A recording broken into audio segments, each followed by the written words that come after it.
Hey everyone, welcome back for some more Frieren Beyond Journeys In. We are now on episode 26. So let's just get into it, man. I'm not gonna waste no more time talking.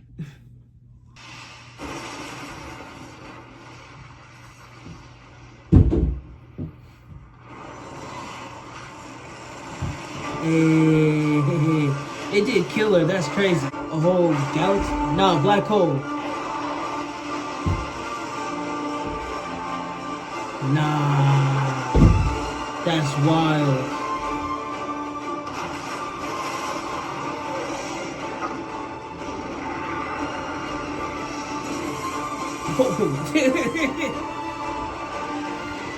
How's she not dead, bro?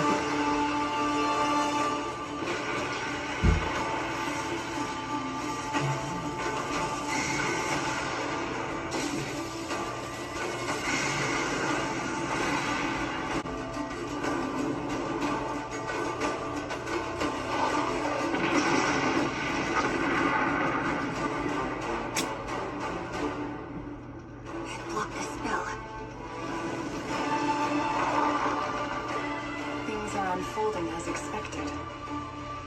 From here on out, it's a battle of attrition. Are they finally there now? Try not to hold me back. Same goes for you, old man. Matoda has determined the exact locations of the enemy combatants. If we're forced into a melee, we'll certainly lose. So our strategy is the classic divide and conquer. We stop them before they can gather here. We've gone over our weakest matchups. The person you'd least like to face in battle will be the one best equipped to defeat your replica. As long as we choose our opponents strategically, we'll have the upper hand both individually and as a group.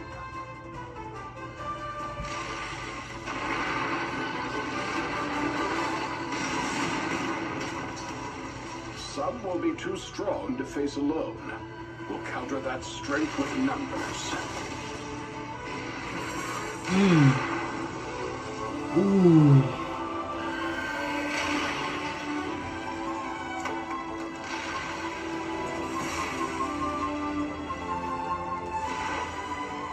This is so easy, it's almost laughable. There is one concern. I'm detecting fewer replicas than we have test takers, which means that some of them are unaccounted for. Notably, I can't find Ms. Zinza's double, who I believe we can all agree poses the greatest threat. No, I'm not sensing its mana either. And we can't afford to be caught unawares by such a foe. If she comes at us from behind, then I won't be able to protect Fern. In the worst case, we both could die. I've been similarly unable to locate Ms. Fern or Mr. Denkin's replicas. We'll have to search for them using more precise, close-range detection. If you hadn't decided to come along, we would have a lot less to worry about right now.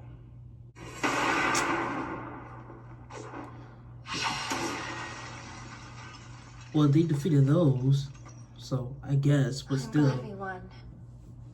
But I can't say I enjoyed that. An ambush. Oh my gosh! Did it strike the heart? Of course it's you. I didn't notice my mana detection slipping.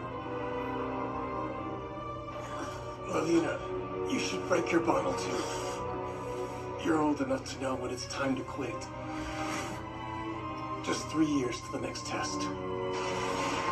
Break it. Damn it! Even with its back to me, I can't detect any openings. Whether I can defeat it or not, my job is to slow them down. Well, if it isn't Denkin, the fancy-pants Imperial Mage. So, what's the situation, boss?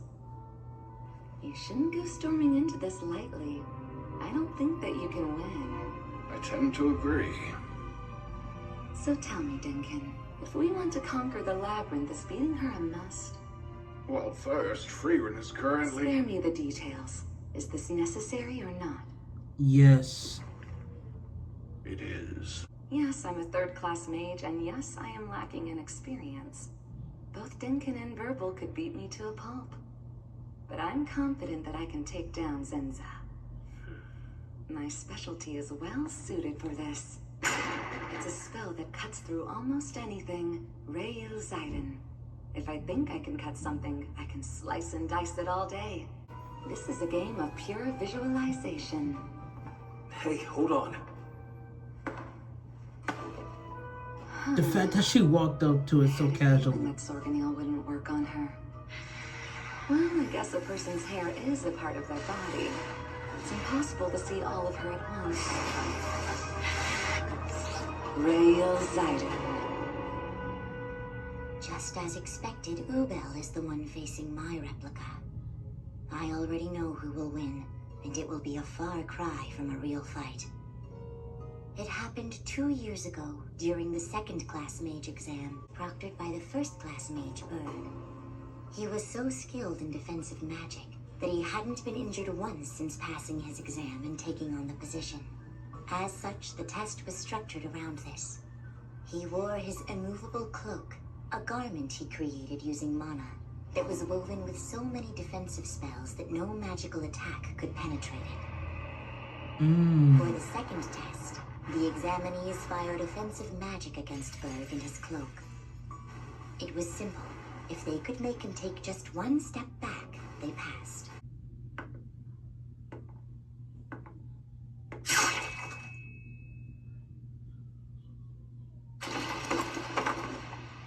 Oh, cut too deep, huh? It was a complete and utter shock when he was easily killed by a no-name girl. A very recent third-class mage. How did you defeat his immovable cloak? Let's see now. Have you ever had to sew anything before, Zenza? I haven't. Is that pertinent? You do seem like you come from a rich family. Or maybe you can magic away all those normal person problems.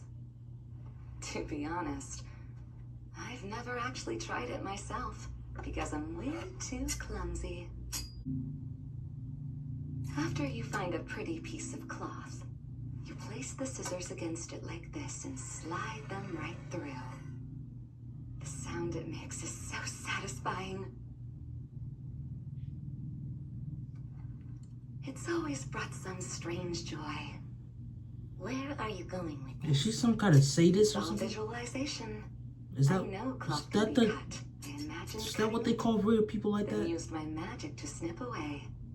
It's true anyone can imagine cutting cloth. The dullest of the dull could muster that much. But the world of magic isn't as simple as she makes it seem. A spell can't create anything the caster can't perfectly visualize. Few mages can imagine penetrating a cloak that is known to be impregnable. To do so goes against all reason.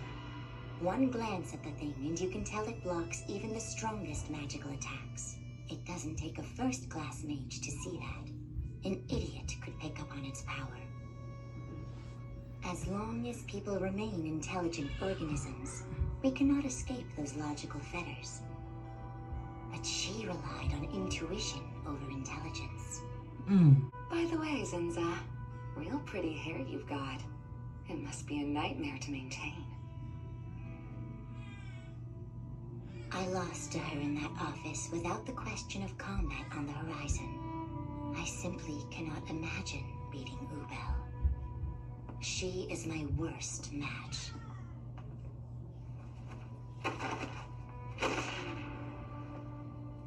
You all need to take a step out of your heads. Hair is something to be cut. Maintaining my hair? It's hellish indeed. A tangled disaster. Then perhaps you should cut it. You're buying time, fending off the copies until Frieren defeats the Spiegel and puts an end to the madness. Yes, that's right. Then good news. We've defeated 3 of them already. That certainly makes things easier. In that case... Oh my, I just picked up on a substantial shift. Miss Zinza's replica's been destroyed. This mana... It would seem the third-class mage Ubel is responsible. That's rather surprising. Is it? Ubel would be a disaster for Zenza. Battles between mages are more like rock, paper, scissors than competitions of strength. However, it's a complex game featuring many more weapons than scissors, paper, and rock. Currently, there are 2 dangerous replicas we need to put all of our energy into stopping. I've determined the location of one of them. Mr. Denkin's replica is rapidly approaching the bottom. I would like you to deal with it as quickly as possible. I will take Fern's, and though fighting it will be no easy task, I worry finding it will prove harder. That girl is incredibly skilled at concealing her mana for long periods. If we don't find her double soon, it could ambush and kill one of us. Do you really think you can handle it on your own? Working alone will help me focus on mana detection. All right. Come on, let's go fight this thing. Ubel, what's going on? This isn't some trick of the mind, is it? I'm gonna say no. Tricks of the mind usually don't start with the body. It came back. Madam Copycat is back and ready to play. Remember what I said in that last episode about them coming back? Until the Spiegel is dead, it looks like our replicas will just keep coming around for more. That was my main concern. Battle of attrition. You put in all that effort just for them to come back. Which knows when they've lost.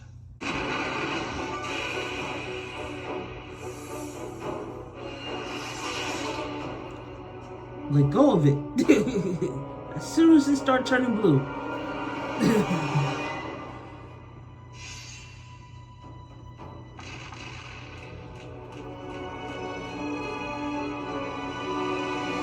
That was the main talker. Everyone should just stuck together. Whew. This opening won't do.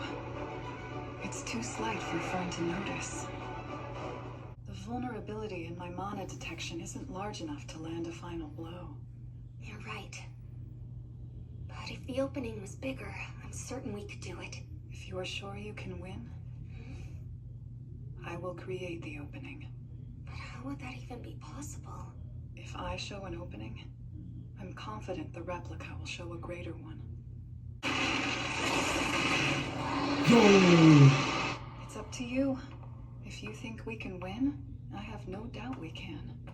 How can you be so sure about that? Because I know you, Fern, and I've underestimated you the whole time. I'm very glad to hear it. That means victory is well within our reach. The boss music. Oh my gosh. Yo.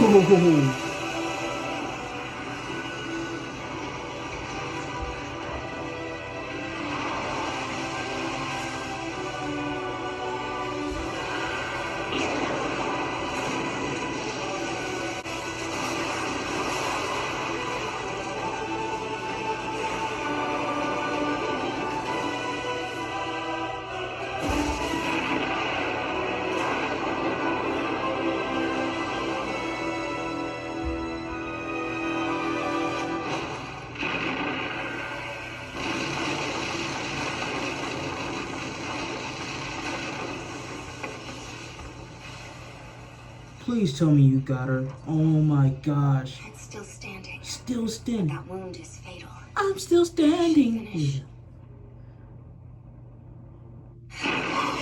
Damn. I'm not sensing any mana.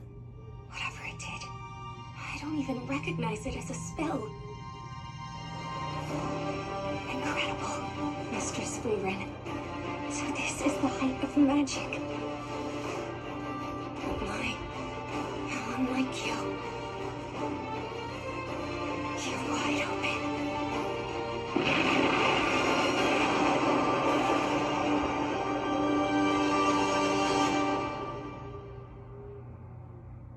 Excellent work, Fern. What did she use to hit Fern? Because she had her going back. Dang, bro. Come now. She ain't suffering no broken bones, no ribs, nothing. She just got up. Nah, that's crazy.